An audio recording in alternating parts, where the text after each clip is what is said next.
Welcome to Miss Callie Vlog. Samahan niyo po akong pakinggan ang istoryang ibabahagi namin sa inyo. Ako si Jeric.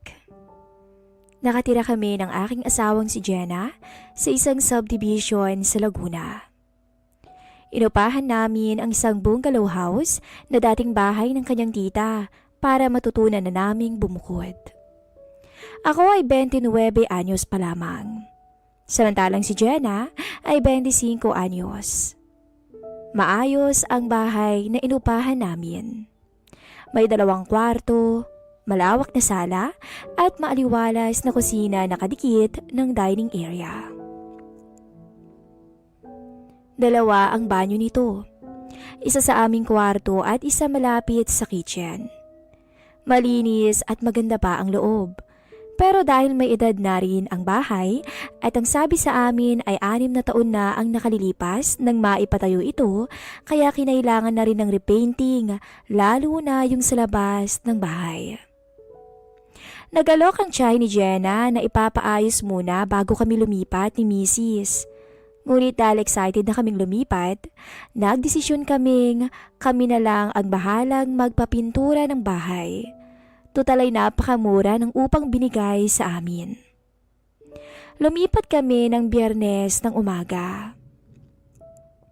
Laking tuwa namin na ang bahay ay well secured dahil mataas ang bakod nito at ang katabing lote ay wala pang bahay, kaya tahimik at presko ang lugar. Maaga kaming natapos na mag-ayos ng aming mga gamit. Oras ng hapunan ay tapos na kami at maagang nagpahinga. Sabado ng hapon, dumating ang aking kaibigan na si Mike. May dalang pundador at nangangansyaw na basalan na ang aming bahay. Naghapunan muna kaming 3 bago sinimula ng inuman. Naupo kami ni Mike sa sala habang nanunood ng TV. Si Mrs. naman ay abala sa kusina. Sumali sandali si Mrs. sa kwentuhan, pero nagpaalam din agad na maliligo muna. Ang swerte mo talaga sa Mrs. mo, pre, sabi ni Mike. Ngumiti lang ako at sinabing, aba, swerte din naman siya sa akin, pre. Siyempre naman, pre, pero isipin mo, mas bata sa'yo ng 4 na taon si Jenna. Tapos maganda, sexy, at masipag din sa mga gawaing bahay. Pare, hindi lang yun masipag sa bahay. Masipag din yan sa kama, biro ko sa kanya. Bahagyang nanlaki ang mga mata ni Mike. Akala ko ay dahil sa sinabi ko. Yun pala, nakita niya si Mrs. na lumabas ng kwarto. Bagong ligo kasi ito at nakasuot ng yellow tank top na manipis at maikling shorts na puti. Lalong lumitaw ang kaputian at kagandahan ng katawan ni Jenna sa kanyang suot. Gawa kasi sa manipis na tela ang suot ng aking misis ng mga oras na yon. Mahilig kasi si Jenna na magsuot ng mga preskong damit, lalo na kapag nasa bahay lang. Kumuha ng mapupulutan si Mrs. sa kusina at bumalik sa amin upang sumalo na ulit sa kwentuhan. Hindi siya umiinom talaga, pero paminsan-minsan ay tumitikim naman ng paunti-unti sa aming iniinom. Ilang beses kong nahuli si Mike, na palihim na sumusulyap kay Jenna.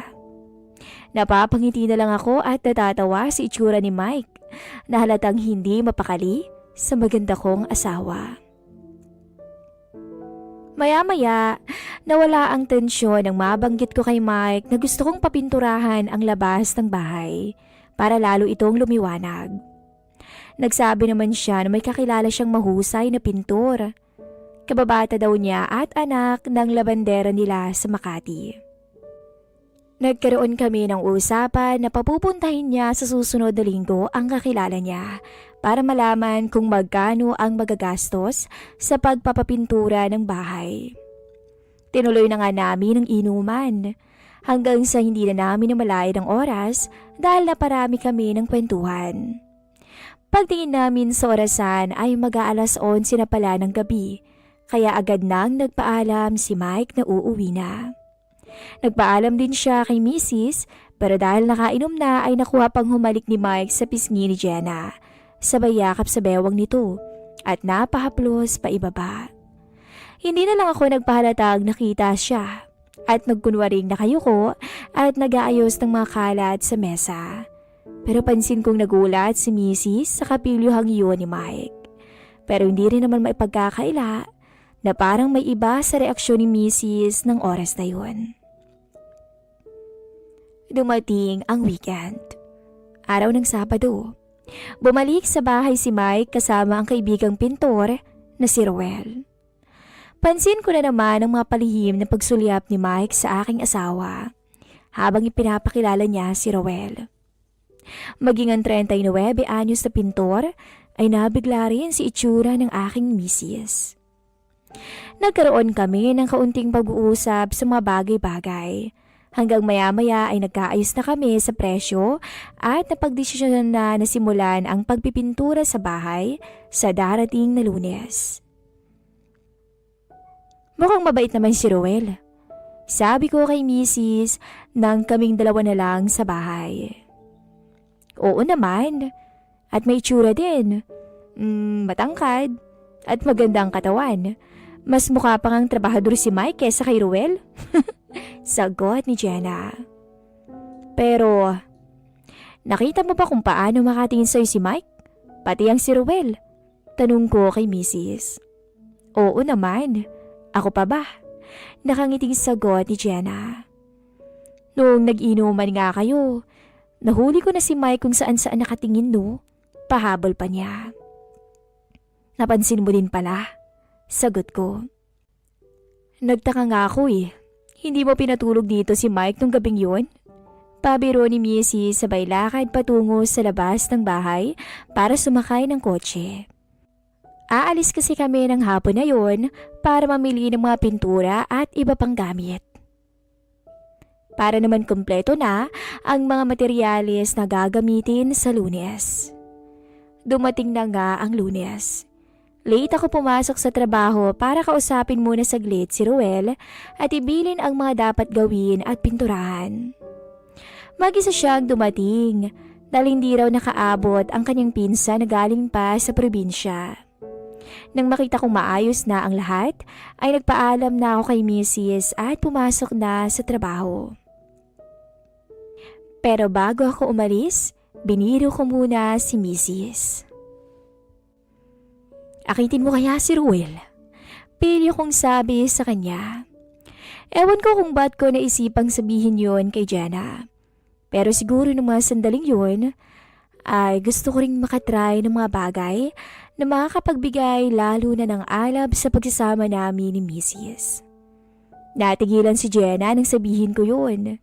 Pero napangiti rin kalaunan at mukhang naintindihan niya ang tumatakbo sa aking pag-iisip. Tingnan natin, nakangiti nitong sagot. At sa aking pag-uwi, ay masayang nagkwento si Jenna sa akin sa naging karanasan nito sa maghapong wala ako, na ang tanging kasama lang ay ang pintor na si Roel. Nang magsimulang magpintura si Roel sa labas ng bahay, ay kinumusta siya ni Mrs. Roel, okay ka lang dyan? Tanong ni Mrs. Okay lang ho, Ma'am Jenna. Sagot ni Roel. Kau muna bahala dyan ha. Maliligo lang ako. Pag may kailangan ka, kato ka lang. Paalala ni Mrs. Tsaka ito dumiretso para mag-shower. Matapos makaligo ay gumawa ng merienda si Jenna para sa kanilang dalawa. Lumabas ito ng bahay at tinawag si Roel para magmerienda muna. Pinadaan ni Mrs. ang pintor sa bandang pintuan sa likod, papunta sa kusina para doon na magmerienda. Nagulat si Roel nang mabungarin niyang nakasandulag na puti si Jenna at nakashort ng manipis at maiksi. Aninag ni Roel ang magandang tanawin dahil sinadya nga ni Mrs. na huwag nilang magsuot ng pang-ilalim ng araw na yun. Habang kumakain si Roel sa kusina, ay parehang ayos sa mga gamit na lulutuin si Jenna para sa tanghalian. Sinadya pa nga niyang yumuko para kumuha ng kasirola at para takamin ang alam niyang kanina pa nagpipigil na pintura. Pansin ni Mrs. ang halos mabaliw na reaksyon ng lalaki sa kanya. Parang araw tong hindi mapakali sa kanyang pwesto at bigla na lang nagsalita. Ma'am, pwede ho bang mag-alis ng t-shirt? Medyo maalinsangan na kasi. Paalam nito. Pumayag naman ang kanyang asawa kaya't inalis ni Ruel ang kanyang t-shirt at nabungaran na nga ni Jenna ang batak na katawan ni Ruel. Parang nawala sa sarili ang aking asawa. Kaya nag-isip pa to kung ano pang kalokohan ang kanyang pwedeng gawin para mapasuko niya ng tuluyan ang pintura. Matapos magmerienda, kumuha ng pitsyel ng tubig si Jenna sa rep para kay Ruel. Nang biglang natisod si Jenna at naibuhos niya ang tubig sa kanyang harapang t-shirt na unti-unting nagbigay ng magandang tanawin sa mga mata ng pintor. Sa puntong yun, natulala na ng tuluyan si Ruel sa kanya. Pero dali-daling kinuha nito ang hand towel na nakalapag sa lamesa at sinimulang punasan ang damit ng aking magandang misis. Lumakas ang paghinga ni Ruel nang lapitan niya si Jenna hanggang sa mamalay na lang daw ni misis ang isang mapanganib na haplos na dumapo sa kanya. Nagkatinginan silang dalawa. Hanggang sa yakapin ni Ruel ang baywang ni Jenna, tsaka ito bumulong. Ang ganda mo naman, ma'am, sabi ni Ruel habang halata ang kaba nito. Hindi naman, Ruel, sagot ni Mrs. at parihim ng ngumiti. Unti-unting lumalapit ang mukha ng pintor kay Mrs. hanggang sa suyuin ito ng halik ang asawa ko. Hindi malaman ni Mrs. ang gagawin ng oras na yun. Hanggang sa namalay na lang nito ang kusang pagtugon ng kanyang sarili. Dali-daling bumagsak sa sahig ang suot nilang dalawa.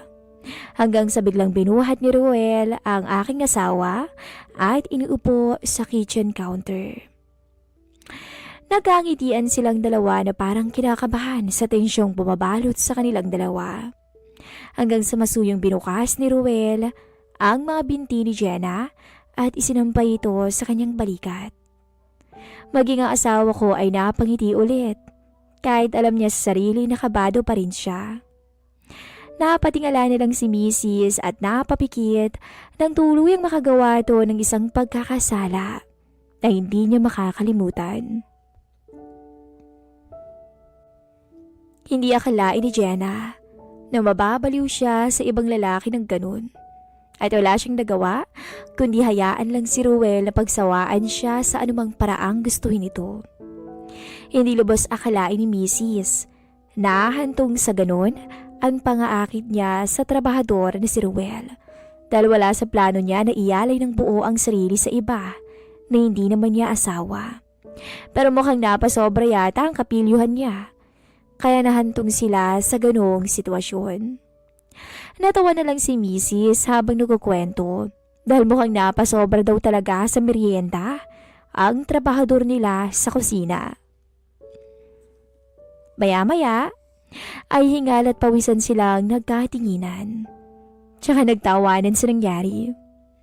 Bumulong pa si Ruel kay Mrs. Mamaya ulit, ma'am. Habang lunch break ako. Saad pa nito. Oo pa, nakangiting sagot ni Mrs. Maya-maya, biglang narinig nilang bumukas ang gate sa harap ng bahay. Akala nila ay ako ang dumating, kaya't hindi na sana siya mag-aayos para sorpresahin ako. Ngunit biglang sumikaw ang bisita at tinatawag ang pangalan ni Ruel. Boses pala ni Mike. Mabilis silang nag-ayos ng sarili at biglang bumungad na agad sa pinto ng kusina si Mike at nagulat sa ayos ng dalawa. Wala pa ring t-shirt si Ruel at nakabukas pa ang sintron. Si Mrs. naman ay magulo pa ang buhok. Pansin ang malakas na paghinga ni Mike habang nakatingin sa dalawa. Yung tingin na nagtatanong kung ano ang nangyari at tingin na parang naiinggit at nangihinayang na hindi inabot ang sa tingin niya'y namagitan sa dalawa. Tinanong ni Mrs. kung anong kailangan niya. Kamot ulo namang nagsabi si Mike na pumunta siya roon para tumulong kay Ruel sa pagpipintura ng bahay. Pumayag naman si Mrs. at sinabihan agad si Ruel na pwede na siyang bumalik sa kanyang trabaho. Matapos yun, nagsimula ng maghanda ng lulutuin si Mrs. Naiwang nakatulala si Mike at wala sa sariling sumunod na lamang kay Ruel. Nagsimula ang pag-repaint ng bahay ng Lunes. At ngayong Huwebes ay finishing touches na lang ang ginagawa. Nagpatuloy ang kwento ng aking magandang asawa sa akin habang kami nagpapahinga at nanunood ng TV sa kwarto. Maagang dumating noon sila Ruel kasama ang 2 tauhan na mag-a-apply ng final coating sa bubong. Gusto ng mga tauhan na matapos ang pagpintura sa bubong bago mag-lunchtime para hindi pa gaanong mainit ang araw. Dumating ang lunchtime at binigyan ng pagkain ni Mrs. sila Ruel at ang mga tauhan niya. Matapos ang tanghalian ay nagpaalam na ang mga tauhan na mauuna nang bumalik sa Makati. Si Ruel naman ay bumalik na sa likod ng bahay dahil may tinatapos pang pader. Makalipas ang kalahating oras, lumabas ng kitchen ang aking asawang si Jenna papunta sa likod ng bahay sa laundry area. Nakasuot to ng pambahay na animoy duster na may kanipisan. Nagsalang siya ng madamit sa washing machine. Yung mga damit na puti ay sinimulan naman niya ang kusutin. Gusto kasi niya na kapag puti ang lalabhan ay kukusutin muna bago isalang ulit sa washing machine para pumuti ng maganda. Umupo na sa stool si Mrs. at sinimulan nang maglaba. Hindi nakatakas sa paningin ni Ruel kung paano umupo si Mrs. na nakaharap sa mismo sa kanya sa mga oras na yon. At di siya makakonsentrate sa pagpintura. Pero kahit ganoon, pinilit pa rin muna ni Ruel ituloy ang ginagawa para maaga niyang matapos ang trabaho na pinangako niya ngayong araw na to makukumpleto. Bandang 2:00 natapos ni Ruel ang pagpipintura ng bahay. Pero hindi muna to umuwi. At hinintay muna niya ako hanggang 5:00 ng hapon para ipakita ang natapos sa trabaho. At para singilin na rin para sa huling bayad. Buong taka akong dumating nang sinalubong ako ng mga ngiti ni Mrs. Nagtaka ako dahil napalingon ako kay Ruel na parang pinipigil ang hingal sa isang gilid. Muli akong lumingon kay Mrs. at bigla siyang yumakap sa akin at inilapit ang bibig sa aking tenga. Kwento ko na lang ulit sa iyo mamayahan. Bulong sa akin ni Mrs. Napangiti na lang ako sa aking narinig, tsaka ako binigay ang huling bayad sa pintor. Hanggang dito na lang po ang ating istorya. At sana'y naaliw namin kayo sa ating simpleng kwento.